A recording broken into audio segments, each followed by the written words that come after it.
Welcome to the Doghouse. Have a listen as we take a look at life, love, and art in all its forms. Here's your host, the Rock Dog, Andrew Davis. Well, today on the show, one of the founding members from the Vancouver-based hip-hop band Sweatshop Union. Sweatshop Union. For a minute, I was going to say Swollen Members. That's the other guys you worked with, right? Yeah. Moshiri, is that how you say it? Yeah, Moshiri. And it's Mos Eisley was your former MC name? Was, yeah. So it's not anymore? No, I decided to just go with as close to my real name as possible. Yeah, just with Yeah. Mo? Yeah. Take us back when you were a little boy and your family moved from Iran. Now, you say you moved around until you settled in Vancouver when you were probably about 15? That's right. What countries did you go to? Okay, so we were refugees since I was 3 years old. So we were in East Germany, then we were in first Pakistan, East Germany, West Germany, where I grew up. And then we lived in the States for a year, and then back to Germany, then back to the States for a year, and then we came to Vancouver. So it's kind of been back, but the majority of the time was in Germany, and then now in Canada since '95. Did you face any racism or anything like that being a refugee family? I did. It's a different type of racism than I would encounter later. Germans are different about it. But no, we were lucky we lived in the northwest of Germany. It's very social democratic kind of hotbed. There's a lot of I think the culture was a bit more, friendly to foreigners, but there was definitely towards when I was like 10, 11 is when there was a revival of the neo-Nazi thing in Germany. It was actually after the wall fell, where a lot of Eastern Germans came, and then there was this xenophobia just in general. Yeah. And it just made everyone, these guys aren't from here. And so we got a bit of that. But just being the other, even if it's not racism to the point, you just notice, sometimes people won't sit next to you on public transit, or they'll talk about you like you don't understand what they're saying. Things like that, which I could deal with. It's not like they're punching me or something, but there was a bit of that too. But it definitely wasn't that bad. Did it affect your music later on, you think? I think so. I definitely think that every experience I've had has kind of filtered into the music and has colored how I perceive things and how I express things. So yes, but I don't really talk about it either much. I'm trying to make the trajectory of my music towards unity. So we're not talking about what's wrong necessarily, but we're just saying, hey, this would be better. Yes. Like a lot of your posts on Facebook. Trying. But it sparks discussion, right? And isn't discussion really what we should be all about? Well, that's the hard thing now, because people are they're quickly close off and quick to defend a position before they've even heard you out. Yeah. Because it seems like maybe it's because of social media, but I think it's just an extension of how we are. We attach ourselves to ideas, and then when someone challenges the idea, you feel like you've been attacked. Yes. And so that's where I see a lot of that online and in real life, but more online because you're more likely to flip out and say something to someone. You wouldn't do that in person, really. Right. I always wonder. I'm like, and I'm not like, oh, come here and say that. I hear that a lot online, but more like, I just think the human proximity, it kind of precludes a lot of things. Like if you're in the same room and you talk to me a certain way, something's going to happen. Right. But online, you don't do that. So you can just say whatever. And people say some foul things. And you Yes. go, wow, this is not, and it's that anonymity. So I think that as well as people are being more sensitive and more quick to trigger, they're also more vile to each other. So it's kind of a bad combination, I bring up the Don Cherry thing that just happened there last week where he made the comments about the "you people come Sure. here." A lot of people were supporting Don. A lot of people were very upset that he was fired. They're still launching petitions. But, to me, comments like that shouldn't be made on a national platform. Yeah, it's a hard one because he was hired to be that guy. Yeah. The coach's corner is about being spicy and about not watching what you say. It's kind of an old-fashioned style. And so it harkens back to the days when people weren't being held accountable for these things. Yeah. It was normal then. It's true what they're saying. This is how I grew up. This is my Canada. And that's unfortunately true. Yep. But now we've kind of moved ahead of that or forward from that. So yeah, maybe those things just don't fall on the same ears. But there's a percentage of people that I was actually surprised by that was super behind him on this. And I was like, okay, I'm trying to understand it. My whole thing is I'm always trying to understand it. I'm not like, oh, you're stupid for thinking that. I'm like, why? What makes you think that? And I get it. I don't agree, but I understand where they're coming from. Yeah. Because I think part of that is that when you, hard to say this, but I think that if you have an experience being the other, it's hard for you to understand how you feel when you're being pointed out as the other.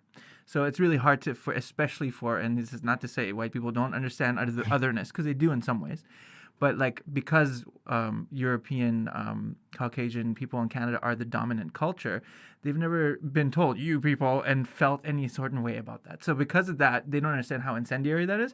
So to them, it's like, well, yeah, he just says what he says. That's Don Cherry, and I get that, And so that's why I'm like, okay, you guys aren't all wrong. You know what I'm saying? But yet you have to understand that when we hear that, and actually someone put it really well. I don't know who it was. I think he was a Indian Canadian guy, but saw somewhere on Twitter or something. He was saying, a lot of people that come here, they latch on to parts of the culture they can understand, like hockey. Yeah. Like basketball, like things that, like, oh, okay, that makes me feel a certain way. That makes me feel like I belong to something. Right. Because other than that, you may not. You don't understand the holidays. You don't understand what the poppy's about. You don't even get that. A lot of people don't get it. Yeah. Because they're new. So they are you people. They're like, oh, we just came here. We don't know the deal, And even if we do, we don't feel like it's our thing. And sometimes we don't feel like putting it on, because then people are like, oh, you don't really. When you're an other, you always feel like you're not. No matter what you do, you're not quite fitting in. Yeah. So then it's like sports really bring people together in that way, right? So for someone who is like, Don Cherry, to then kind of like paint a broad section of Canadian society, and also a good, probably, I don't know, third or a quarter of sports fans in Canada with that brush, I think that really didn't sit well with a lot of people. So what it's doing, it's undoing all that benefit that we got from being part of the sports thing and playing in sports and doing all that stuff, made us feel a little bit more Canadian or whatever that is, know? And he goes, you people, and all of a sudden we look like, oh my God, it's all gone. Right. And yeah, that may be that we're a bit sensitive, as newcomers, but I guess now it's people are being held accountable. So I can't disagree with that. I think that's good. Yes. I wouldn't expect me to be on that high of a plateau or a platform and say some stuff and not have some consequences. Yeah. Whether you have to be canceled is another story, and that's something we can definitely discuss and argue about. But I just feel like we can all agree that this doesn't make people feel good, so maybe it's not the right words to use. Yeah. I don't disagree necessarily with the point he's making either. I don't wear a poppy. That doesn't mean, mean that I disrespect veterans. Not at all. But I do have a different belief about war and about the machinations of war and how it all happens, to the point where I wouldn't wear a poppy, because I feel like that puts me in line with all the other people that support war, and I don't do that. Yeah. So that's my personal. That doesn't mean that I'm disrespectful to veterans. That doesn't mean that you know what I mean. It's like it doesn't. It's not a us versus them thing. I posted on Facebook that me, as a white guy, born in Canada, born and raised in Canada, I haven't worn a poppy for years. Because you don't have to. That's the thing. I'm white, right? But to me, it's wearing a poppy. I understand the symbolism behind it. Sure. But we don't need the symbolism to show respect. We don't need the symbolism. That's what I'm saying. Yeah. And so for one, also, the weird point that I still haven't really quite figured out is when people say they fought for your freedoms, they died for your freedoms, okay, agree to disagree or whatever. Yeah. Then if that's true, let's presuppose it is, then they also fought for your freedom to not wear the poppy, right? That's kind of all I'm saying. It's like if we have freedom, then we have freedom to not do these things. Exactly. To not fall in line. And so then you can't dress me down for exercising my freedom, because that's weird. That goes against what you're saying. Yeah. So that to me is kind of contradictory, and that's where I think that he didn't really think through what he was saying. Yeah. And so because of that, I think he did make a mistake. I don't think he meant... you know what? I don't even say that, because I don't know. He's a man. He made a choice, right? But in his so-called apology or whatever, his comments, it was not apologetic at all. And he said, listen, I stand by what I said. And me personally, I respect that, because I'd rather you be wrong to me. Yeah. But stick to it, if that's what you actually feel. Don't tell me you're sorry when you're not sorry. When you're not. I'd rather you just be who you are. Right. That's no problem. I don't think he's a vile racist. I think he's just a guy. He's from a generation where that stuff was normal. Yeah. The N-word was very commonplace. Other really bad words were commonplace against other minorities and women and whatever. And so now that's not okay anymore. So he's kind of a relic. Yeah. And that's why I think the the response from a lot of people was, "Wow, I'm surprised they even took this long to get rid of the guy." That was my shock. Right? Like, really? Same. I have marched on Jerry for years. And Same. It's like, wow, it took him that long to actually get fired, piss somebody off. Yeah. Here's the interesting thing, though, when the people that employed him feign surprise and disdain and all this, I don't really buy it because they hired him to be that guy. Right. They want the hot-headed guy that's going to say some stuff, talk about the Russians and about the Finns and about the Swedes and whatever he can think of to say something and to kind of, I don't know, spice things up. He's always done, and they've liked that, and they've got ratings from that. People love that about him. So those people knew exactly what they were doing. Right. And so now to them be like, oh my God, that doesn't represent us at all. That's really disingenuous. You know what I mean? And I'm like, come on. Yeah, they're full of shit. But they especially can't admit that they're wrong because they're a big corporation. They can't be like, oh yeah, we were wrong. Oh, corporations are never wrong. No, right? they can't. That's a whole nother bottle of wax that we could bring up, corporations and how the world is going. As I mentioned earlier, a lot of your Facebook posts, I agree with a lot of them. Do you consider yourself a social justice warrior? I mean, I've been called that. My response to that is always like, so you're not about social justice? Or is that what you're saying? Yeah, really. But I do understand, I think when people say that SJW or whatever, they mean someone that's overzealous and hasn't thought things through and hasn't lived the experience that they're fighting for. Yeah. And those people exist. People that are just getting mad about everything and offended about everything on behalf of other people that aren't even offended, right? That's for real. Yeah. And I'm not one of those people. So everything that I stand behind, which aren't many things, to be honest, right? I've really pared it down to things that I can really stand behind. And so those things I've thought about, I've lived through, right? So they're things that are of me. They're not something that someone told me and I just took it on me and that's my belief now. I've examined my belief. So for me, yeah, I am about social justice, but I'm about human rights, really. Yeah. Right? So that's something that Malcolm X, who's one of my heroes, said in the past. And he said, you know, the reason we haven't gotten anywhere in 100 years since slavery, this was in the 50s and 60s, he's like, is because we were fighting for civil rights. We should be fighting for human rights. Right. This is not, you know what I mean? This is a human rights issue that we're having in America. And actually, that's still true now. So I think the reason that when you go to the lower courts and you go to your national court and trying to find civil rights, that becomes it kind of cheapens the fight, right? So my fight is global, actually. Yeah. And so it's about human rights in general. And it's also about regulation. So this is where we sometimes kind of, because on one side, I don't want government to interfere, right?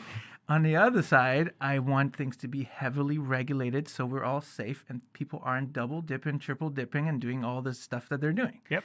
And polluting with impunity, without any expectation of any negative consequences. Corporations are doing. And so I'm kind of split there a little bit. But what I'm saying is mainly, I think that if we agree that the state has to exist, which I guess we do, we all kind of agree, right? Yeah. For now. If it has to exist, then it needs to regulate. Its job needs to be, first and foremost, the sanctity of the human life and the sanctity of the environment. Those things have to be balanced by the government. And so that's a tall order. And no government's really stepped up to do that. The only ones have in the past were socialist/communist governments. I'm not sure that's what I want either, right? But so because they're so big in governments where it's like you really have no breathing space in a lot of those situations. Yeah. Whether that's the nature of communism or just how it is in practice, I don't know. You know. What about a democratic socialist like say Norway or one of the other? Well, that's how I grew up. So I grew up in Germany. You never had to worry about going to the doctor or the dentist, and you know if you're a newcomer, you got hooked up, you got training, and you know it was really good at that time. It made a lot of sense. You know, I was like, well, why would with especially a place like Germany or anywhere in Western Europe with so much money and opportunity. It just makes sense that that opportunity would be funneled back to the people. Yeah. That's how I grew up. So to me, I just take that as for granted.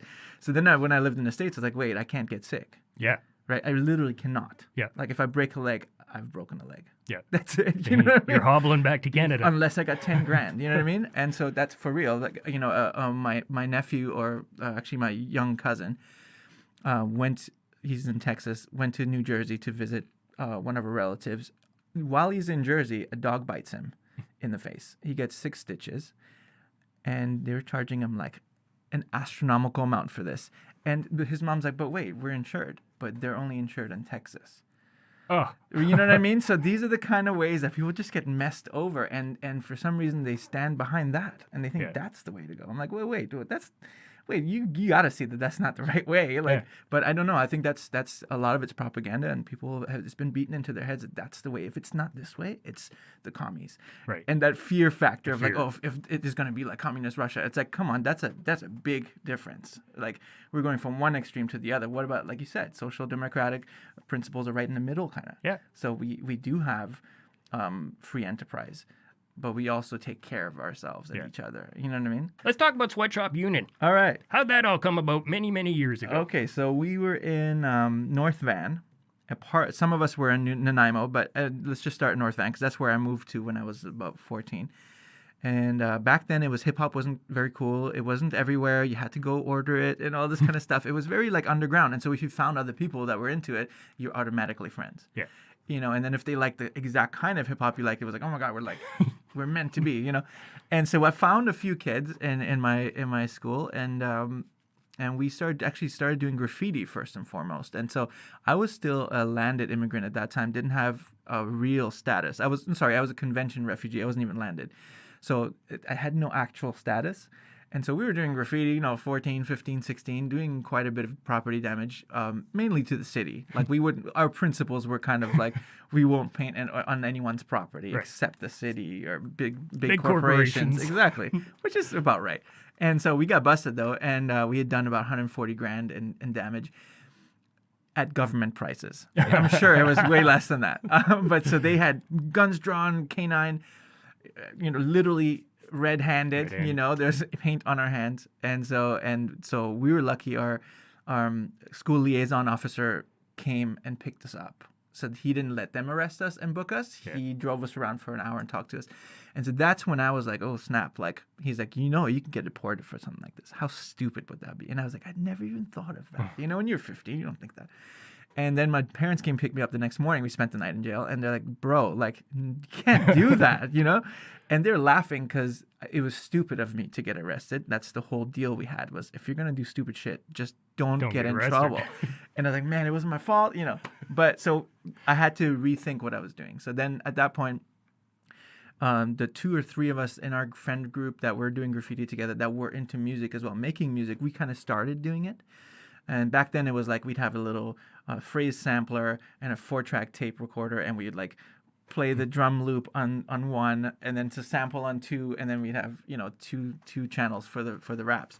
And so we did that, and then we were kind of messing around a bit, and then 2 of the guys from Nanaimo that were friends with my friend Mehdi that was from my school, we started meeting up with them, and then we were like, why don't we make a little mixtape? So we made this called Wildlife Canada. It was Creative Minds and Dirty Circus. This is before Sweatshop.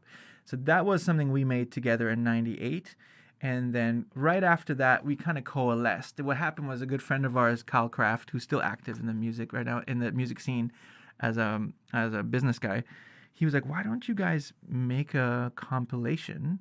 Because you're all trying to do it separately. And at that time, it was pretty scarce. Like, there was not many opportunities. He's like, why don't you guys do it together? And then any opportunity one of you guys gets, you're all there. Yeah. Made sense. And then and you can pool your resources. Because, again, back then it was expensive to make stuff. Now you can do it for basically free, right? So it was like, okay, let's do that. So we did that. And it was kind of this, like, ragtag assembly compilation. So the first record, we even didn't necessarily think of it ourselves as a group, more so as like, hey, we're all friends and we're putting this thing out. And you know, if you see that Local 604 record, I think it says the individual group names after each name, after song. Yeah. And so that was our way of saying, hey, there are 4 groups in this group. So if you're interested, hey, we're going to put out some stuff separately, which we ended up not doing for much until like 10 years later. Because what happened is people took that as, oh, this is a new super group. And they loved it, right? So we were so lucky that for some reason we were in this vacuum at that time where that was needed or was appreciated, especially as like a large group of guys and like, you know, like Jurassic 5 or Wu-Tang or, you know, these kind of like classic, or Beastie Boys even, although there's only 3 of them. And so we got that real good response, and we're like, well, why would we stop now? So we continued. So the next record was a Sweatshop Union record, and the next record, all of a sudden it was a group, you know. And then we had this thing where it was like, okay, now we're some of us were interning at Battle Axe Records at that time. This is like early 2000s, right? Yeah. When Swollen was just kind of coming up and starting to make some noise. So then Swollen members came to one of our shows in Vancouver, and they liked what they saw. They also knew us. Like Mad Child went to the same high school as me in North Van, for instance. Like we have connections like that. We weren't like best friends or anything, but we'd see him. He was like a few years older than us, but he'd be around, sometimes pick us up, drive us around, and show us some songs. He was like that kind of guy at the time. And so we all like knew him. So then when he came to our show, he's like, oh, it's these guys, you know? Yeah. And so it was this natural pickup. And so they put us on Underworld Records for the second album, which was like the farm team for Battle Axe. And so we did that. And then so basically at that time, we were really lucky because we got plugged into the whole thing. Because, you know, there's grants available for Canadian artists. We had no clue, right? So once we got into that, we were like, oh, we could actually like make a living from this. This isn't just a hobby. Yeah. You know, we could actually make it work. So we did that until about 2013 when we put out the Infinite record. And then after that, everything kind of sort of, you know, everything has a time. My second son was being born in that year. I took a sabbatical, came back. Things were different. People had kind of checked out. And I think it was a natural sort of like slowing down of that thing. Because really everything does have its time, right? And then I think one thing I can say in retrospect that would have maybe not let that happen so quickly is that we weren't really catching up to ourselves. So we weren't making enough music. We weren't changing our live set very much. We were known, very, very well known for exciting, good rap show, especially as far as rap shows go, which isn't saying much. But you know, we wouldn't change it very much. So it was this big machine that, you know, it would be hard to fix things, and we weren't very spontaneous about it. So I feel like we kind of played ourselves out a little bit where we weren't making music quickly enough to satisfy the fans and even ourselves to re-inspire ourselves. So by the time, but having said that, Bill Murray EP and the Infinite album are still my favorite records we've ever made. So it worked out. And it's too bad because that record came out and then I basically took the year off. I had to. It made sense. It was life stuff that had to happen. You know, things catch up at different times, right? Absolutely. And my family was like, you need to be here. And I was like, that's more important, of course, right? Yeah. Even though I'm on every song on this record and we're going on tour, I can't go, you know. But yeah, so anyway, that basically we spent about 13, almost 14 years together. And and to this day, I talk to people and they're like, "Hey, man, you really influenced me when I was like in high school," which I think is crazy. Yeah. But that we never knew that. You know, when you're in it, you don't think of that. Yeah. You hope that, but you don't know. And even people tell you, you don't really take it at face value because they're gonna say something nice to me because you know whatever. But you find out later that hey, the reason I'm even in music is because I listened to you guys when I was 16, or the reason I'm a music manager now is because you know blah blah blah. And I'm like, wow, that's such a cool roll-on effect that we didn't think about. And so because of that, I think the legacy is like very positive. Even though if you look at like record sales and like views on YouTube, or it's like, you know, it's cool, but like it's more like that invisible legacy that I'm really proud of, you know? Definitely, because if you mention you guys or Swollen members anywhere in, you know, Lower Mainland or the island, people know exactly what you're talking about. Yeah, that's true. They know. Yeah. Especially some of the, well, they're not kids anymore. Some of the kids that, you know, 10 years ago were in their teens that were listening to you guys. Yeah, the solo album. Now, I remember... I think it was a year ago, maybe. I saw a video on Facebook. It was you. It was the one you did with Brooklyn Elementary. Yeah, that one, the song "Wake Up." So I made that. I was actually telling my sons, one's 12, one's 6. But I was telling them, hey, you know, it's funny when you make a record, because I noticed that today. I was driving to work and I was listening to the record, which I don't often do, and I was like, wow, that beat, like for that song, I made that in 2008. Ooh. It was sitting on my computer haunting me, and I hadn't written anything to it until 2015. Sometimes it takes that long. Yeah. And so when I made that song, when that chorus part came to my head, I could always hear kids singing it, but I just didn't know how to get to that. How do you get a bunch of kids in a room to record? I didn't know, you know. And so luckily, by the time I had recorded my version of the song last year, or it was 2017 actually, it was recorded, or no, 18. And my 12-year-old, oh, well, he's almost 12 now, but when he was in grade 5, his music teacher, Lucy Nelson, she's super amazing, and the kids all love her, but she's also very, like, wants to do exciting things for them that they'll remember, you know. Yeah, you know, she runs a great music class, but for her, when she heard about my idea, she was like, for sure. Yeah. Before she even figured out how to make it, she was like, let's just do it. I was like, oh, are you sure? And I was very pleasantly surprised. And she, she was very busy, and it's towards the end of the year. We were doing this last year, like around June or something. And she made them learn the songs, and we went in, and so me and Rob went in, set up the microphone in the big room, recorded them, then recorded another part for another song on the album too called Simple Song. There's na-na-nas in there that we recorded them doing while we were there. And then we came back the week later and did the video parts with them, and they were just so awesome, and the kids were so into it, and like they're so appreciative and like very like serious about it, and I was really happy with that. Yeah. And so my vision having come true in such a way, I was like super happy with, like, it wasn't only like, oh, you did what you wanted, but it was like, no, it's way better than I thought. The experience of doing it is so awesome. Like, and now all those kids see me and like, hey, they know me in a different way, and Right. and I'm hoping to do it again actually. And then they can take that video and years and years and years from now, it's like that's them. That's something that they have. And they might be embarrassed, who knows? They could be. And actually, that's funny that she told me that there was a bit of pushback from one of the parents because they're like, well, it's great now, but what if they grow up and they don't? And that's really a thing. So Yeah. that's something we have to consider when we involve people also. So it's like it is forever. Yeah. In music, when you make a record, it doesn't go away. Yeah. So if you don't like it, you don't come back to me 15 years later and say, oh, man, I don't. So on this next record, I want to bring them actually to the studio. So we'll pick like the cream of the crop and do a little field trip or whatever. And then that will be like with full-on permissions, and the kids know exactly what they're getting into and all this. But it was such an amazing experience. Like I was totally catchy song, blown too. away. Thank you. You hear that chorus and you sing it. And you just sing it. I'm glad to hear that. That's what where the kids took to it so quickly, because I guess it's easy to learn in that tune or whatever. So they blew me away by how well they knew the song within a week. Yeah. And I was like, wow, I guess that's how it goes. I guess I'm old. I don't know. Took me even longer than I wrote it. Yeah, exactly. How'd the rest of the record come about? It was a mix. So 3 or 4 of the songs have been around for a bit. They've been haunting me. I didn't have music for them. A lot of songs just come to me. Sometimes just verses, sometimes full songs. And usually you'll be like when I'm walking home or, up really late, and just something will happen and it just comes. Sometimes I write it down right away. Sometimes it just floats around in the head for a bit. So the record was like that. Like, so The Giant, which is the last song on the record, that's been around for a while, and it's been haunting me, like literally haunting, like where I'm like, man, I need to come up with a song. And I tried a few times to come up with the chords for it.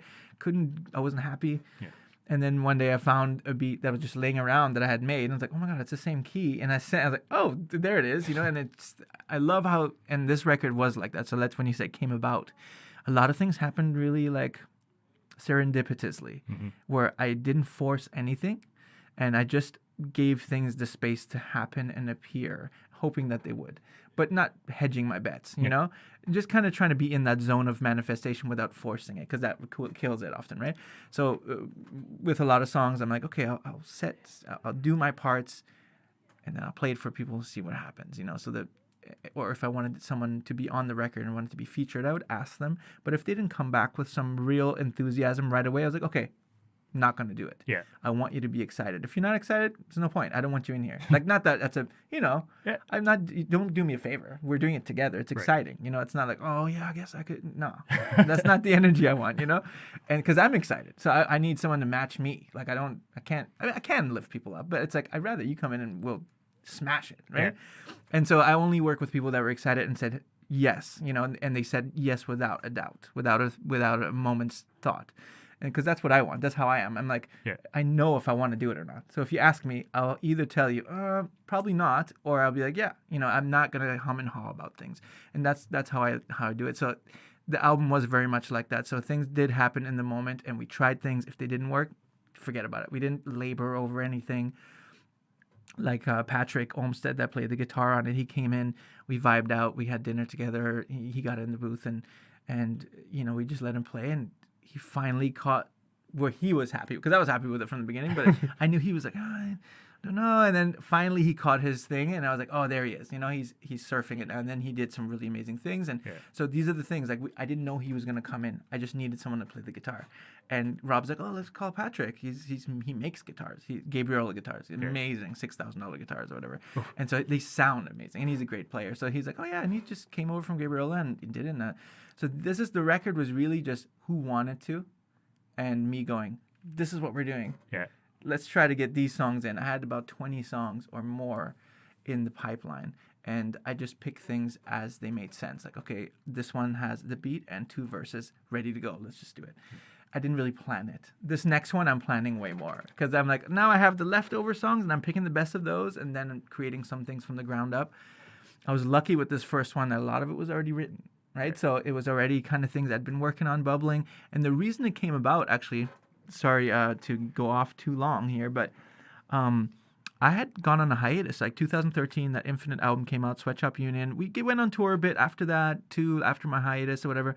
But, nothing else was happening. We hadn't made a song since then, and we don't communicate really much. And so it was like, for all I felt was like, okay, I'm done making music. And I was very depressed about it. I was living in Comox, working full-time for the first time since high school, really like not feeling great about it. And then, but doing it for the family and making money. And, it wasn't horrible or anything, but it was like, no, I wanted to make music.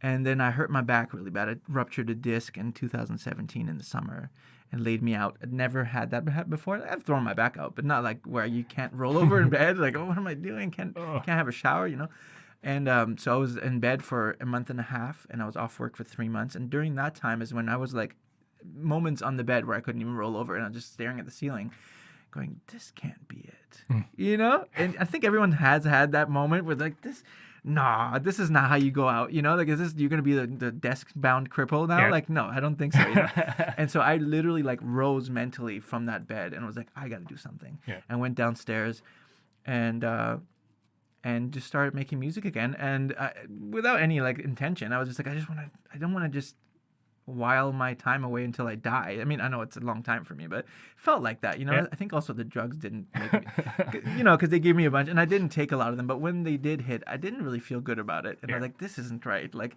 because I know a lot of people that have gotten into accidents or things, and they end up with a drug addiction, and I'm like, I cannot let that happen. Yeah. And funny enough with doctors, I'm like, hey, is this addictive? He's like, no, this is tramadol is one of the safe ones. And I look it up. Tramadol's the number 1 killer of people in the UK. Yeah. A prescription killer. I'm like, how can I Google this in 1 second and find like National Institute of Health statistics? And this doctor is telling me, no, it's fine. Yeah, it's fine. Trying to give me a bunch of tramadol. I'm like, no, thanks. Yeah.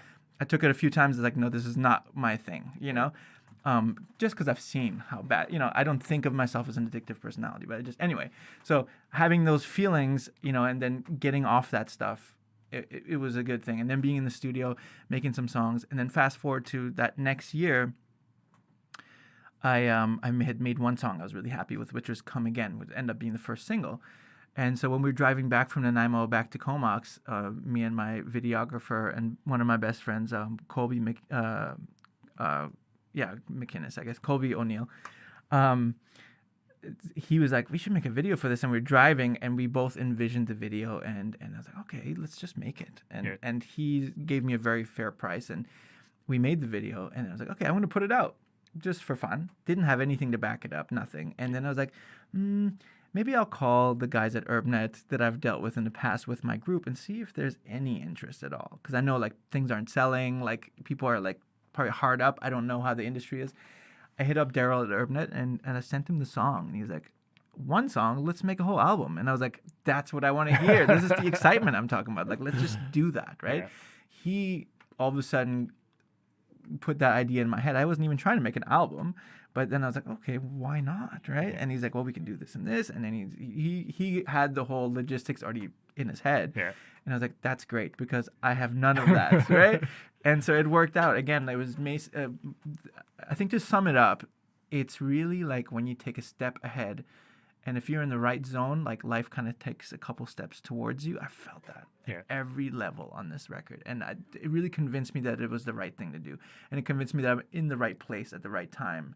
And if I just continue, it'll be fine. If I don't screw it up somehow, like it's like surfing. If you're on that wave and if you just wobble too much, you're in, you know what I mean? And so that's how I feel right now, but not in like a dangerous way, but more like it's exciting to be there. And you hear that these days a lot from other artists and like, everyone's trying to be a life coach about this, but I get it now. When you're in the zone, you want everyone else to feel it too, because it's not a feeling that you want to keep to yourself. You want everyone to feel that elation of doing the things you want, and somehow magnetizing the situation around it to make it succeed in some way.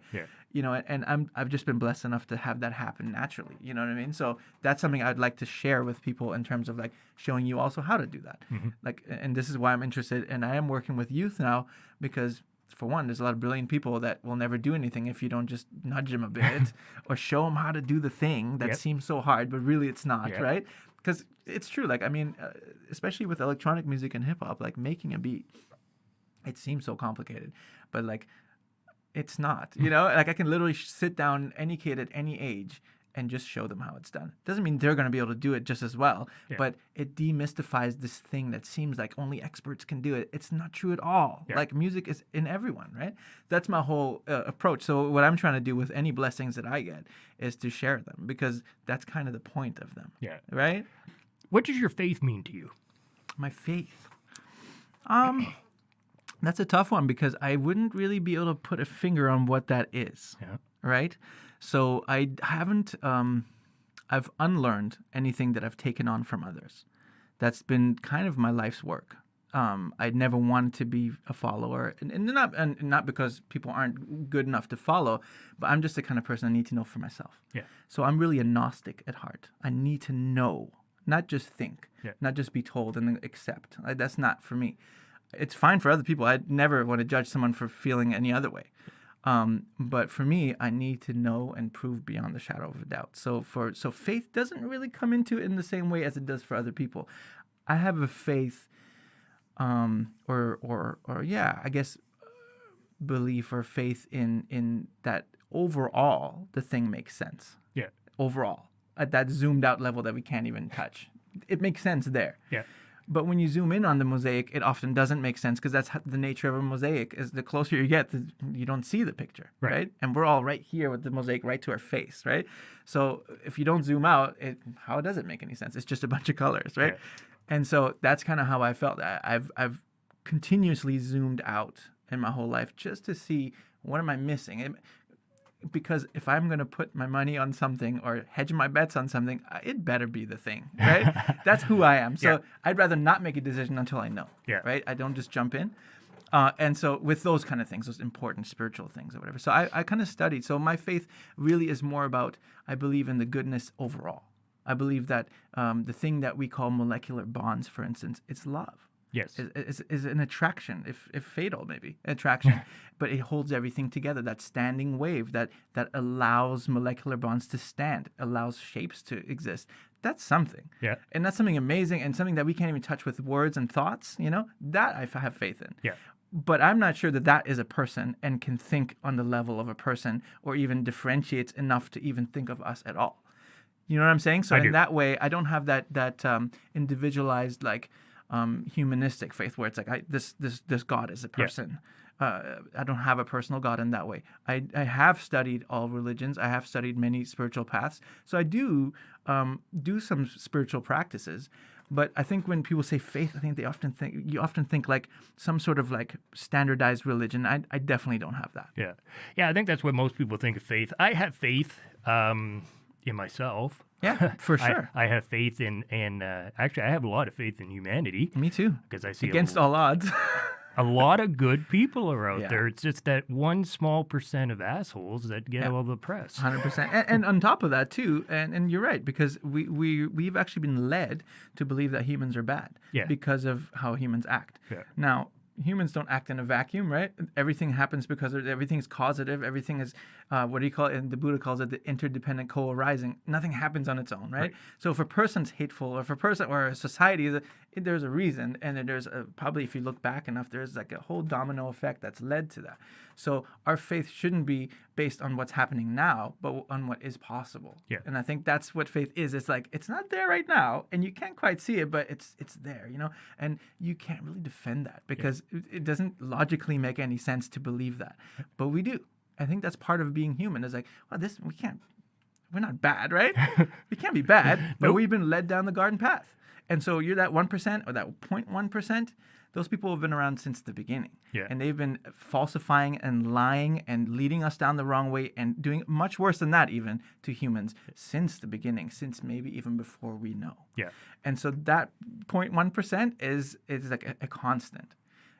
But the rest of the 99.9%, for some reason, fall under the sway of that 0.1%. Yeah. And I really can't figure out exactly why. Yeah. But one of the reasons I think is the fear of death, the fear of scarcity, right? And that's a really big fear. So Freud was talking about how the sex impulse is the primary impulse. I believe it's actually secondary to the fear of death, right? Because that's your first thing. It's like, oh, if I don't do this, I there's no more me, right? And procreation is that next level. Now that I'm still here and I've preserved me, then I can do more. Yeah. But first I got to preserve me personally. So fear of death is the first, to me, impulse. Yeah. And so you see that when babies are born, when they're hungry, they don't know that they're not going to die. They're screaming because they think they're actually, this is painful. Yeah. Who knows what's going to happen? If I'm cold, I may die. There's something evolutionary there, right? Yeah. And so I think that fear is what we've been led by. Right? So this is why you see so many movies about scary things, movies about crime, about murders, to reinforce our belief that that's the majority of the experience on this world, in this world, you know? And I mean, if you look on TV or look at these shows, I can't believe if you just add up the budgets, you're talking about trillions of dollars, hundreds of billions at least. Yeah. And what are they showing us? They're showing us the worst of humanity. For entertainment, right? So then in our heads, we have these thought forms that aren't actually reality. They're made up by a bunch of people and acted out by a bunch. It's staggering, no? Yeah. And so it's crazy. And so you know, it's not our fault that we don't believe. Yeah. Now, religions are the first time this happened is they took something and they twisted it and they made it a certain way to benefit a certain class of people. And then what they did is they played on our fear of death and our not knowing about what happens after death. And they used that against us to make us follow them. That happened in every religion, in every culture. Yep. And in some ways you can argue and say, yeah, well, the unwashed masses, they don't know enough for themselves to do that. I don't believe that at all, not for a second. But that's their line of reasoning, and that's how they've kind of convinced us that we're not good enough to know for ourselves, right? So we have to follow them. And so that 0.1%, it's like we were counting it out. It's 7 billion of us. 0.1% is like 7 million, right? That's not a lot of people. Not a lot of people. Not a lot of people. Now there's 1% of people beyond that work for them, directly benefit from them, are in the echelon of society that votes towards their needs because somehow they have shared desires and shared things that they need to keep secure because they're now the 1%. I have friends that are in the 1%. They're like, dude, it's so weird. I'm in the 1%. I'm like, that's weird but I see you voting now like those guys. It makes sense that you would because you have something. Right. Once you have something, you have to keep it. Yeah, that's that whole thing, right?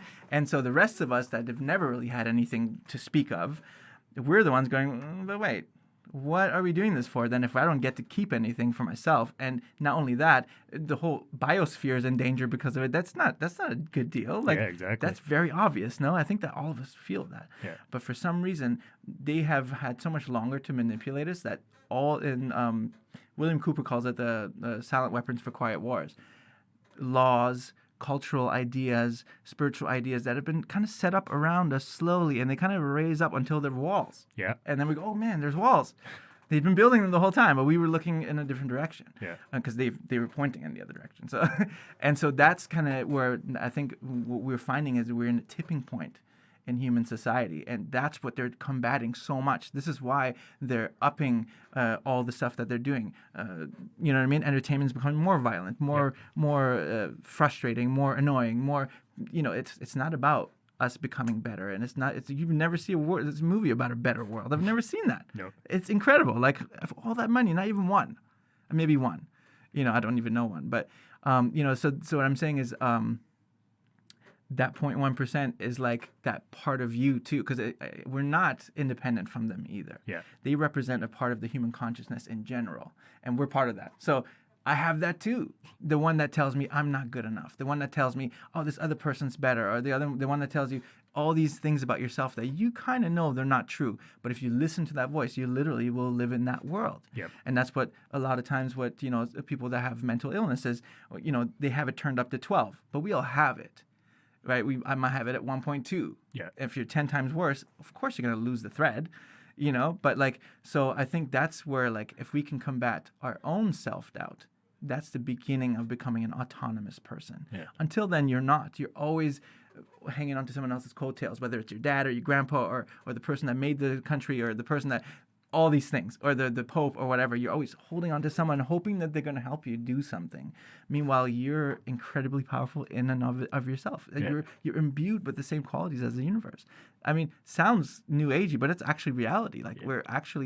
We have so much power accessible to us if we just got out of our own way. Right. But we constantly, no, you can't do that. Oh, man, I don't have enough time for that. All that, That's basically what happened with the show. I hit back at the end of September, I put up the climate strike show, and then I kind of took a break and re-looked at things and decided, life kind of got in the way. But this is something that I enjoy doing. Yeah.